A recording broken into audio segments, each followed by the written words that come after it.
Mumbai crime ब्रांचच्या unit 7ने तब्बल 5 वर्षांपूर्वी सिंधुदुर्ग जिल्ह्यातील कुडाळ येथे घडलेल्या एका हत्येच्या प्रकरणाचा पर्दाफाश करत 4 आरोपींना अटक केली आहे।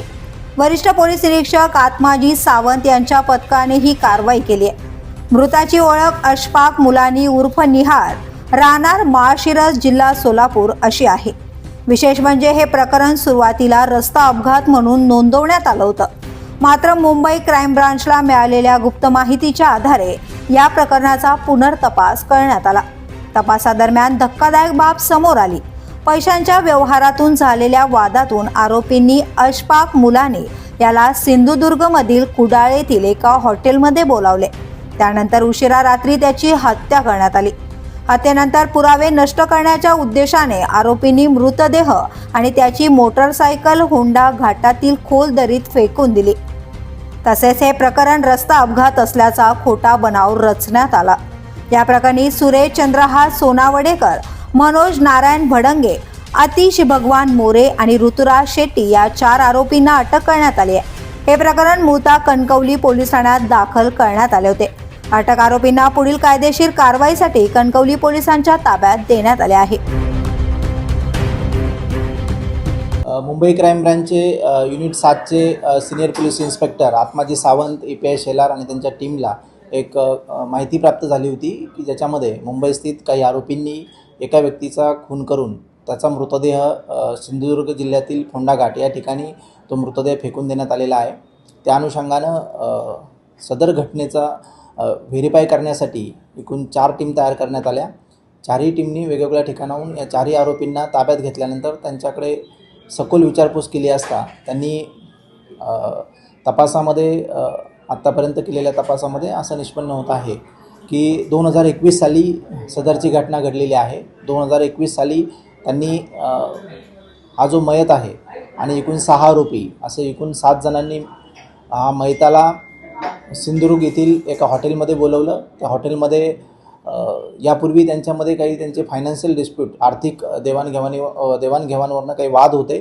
ते वाद मिटवण्यासाठी त्याला हॉटेलमध्ये बोलवण्यात आलं आणि ज्यावेळेस हॉटेलमध्ये बोलवण्यात आलं त्यावेळेस त्याचा खून करून त्याचा मृतदेह त्याची विल्हेवाट लावण्यासाठी त्यांनी त्यांच्याजवळ असलेली जी इनोवा गाडी आहे त्या इनोवा गाडीमध्ये त्याचा मृतदेह टाकला आणि तो इनोवा गाडीमधून फोंडा घाटामध्ये तो मृतदेह, त्या मयताची असणारी 2 व्हीलर आणि त्याच्यासोबत त्याची असणारी सर्व बॅग हे असं सर्व त्या फोंडा घाटामध्ये फेकून दिलं आणि फेकून दिल्यानंतर ते सर्व जे संशयित आरोपी आहेत त्या ठिकाणाहून निघून गेले।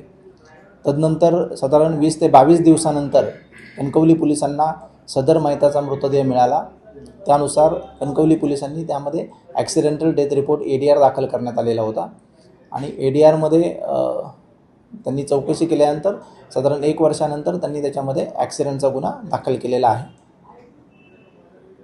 आणि सदर हे जे 4 आरोपी आहेत यांना आम्ही सिंधुदुर्ग पोलिसांना हँडओव्हर करत आहोत। पुढील जो तपास आहे ते सिंधुदुर्ग पोलीस करत आहेत। सर, किती वॉन्टेड आहे? याच्यामध्ये आत्तापर्यंत त्यांच्याकडे केलेल्या चौकशीमध्ये एकूण 6 जणांनी मिळून हा खून केल्याचं निष्पन्न झालेलं आहे। त्यापैकी 4 आरोपींना ताब्यात घेण्यात आलेलं आहे आणि सिंधुदुर्ग पोलिसांकडे हँडओव्हर करण्यात आलेला आहे। अजून त्याच्यामधील 2 आरोपींची नावं त्यांनी सांगितलेली आहेत। त्या 2 आरोपितांना अजून ताब्यात घेतलेलं नाही।